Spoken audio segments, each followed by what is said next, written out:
আসসালামু আলাইকুম এভরিওয়ান, কেমন আছেন? আশা করছি সবাই খুব ভালো আছেন। আলহামদুলিল্লাহ আমরাও ভালো আছি। তো চলে আসলাম প্রতিদিনের মতো নতুন একটি ব্লগ ভিডিও নিয়ে। প্রতিদিনের মতো না, প্রতিদিন ব্লগ বানাই, শেয়ার দিতে পারি না। কী যে শুরু হয়েছে বাংলাদেশে, আল্লাহ মাবুদি জানে কবে সব কিছু ঠিকঠাক হবে জানি না। বাসার ভিতরে একদম অসহায়ের মতো পড়ে আছি, কিচ্ছু নাই। পোলাপাইন মাথা খারাপ করে ফেলতেছে।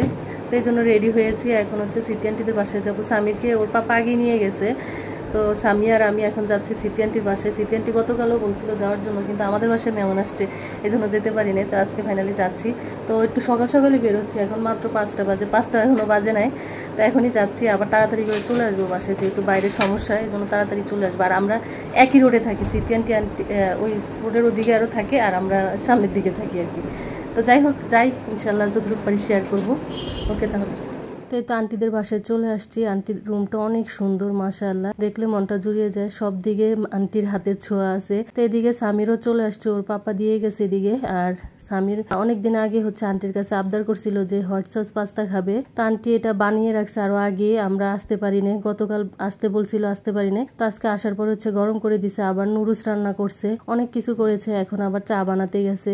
তো এই তো চাও বানিয়ে নিয়ে আসছে। তো আন্টিরে বললাম যে আন্টি চা খেয়ে চলেন, বাইরের থেকে একটু হেঁটে আসি। আমরা যেহেতু আলো থাকতে থাকতে আন্টির বাসায় চলে আসছি, একই রোডে থাকি, একদম কাছাকাছি থাকি, তাই একটু তাড়াতাড়ি চলে আসলাম। আর এখন বলতেছি যে চলেন আন্টি, বাসায় থেকে থেকে একদম বোর হয়ে গেছি, কোনো কিছুই নাই, চলেন আমরা হেঁটে আসি। আন্টি একটার পরে একটা বের করে দিচ্ছে। এখন আবার আচার বের করে দিয়েছে এক রকমের, আরেক রকমের বের করতেছে, একটার পরে একটা আন্টি দিতেছে। এত খাবার খেয়ে অবস্থা খারাপ হয়ে যাচ্ছে।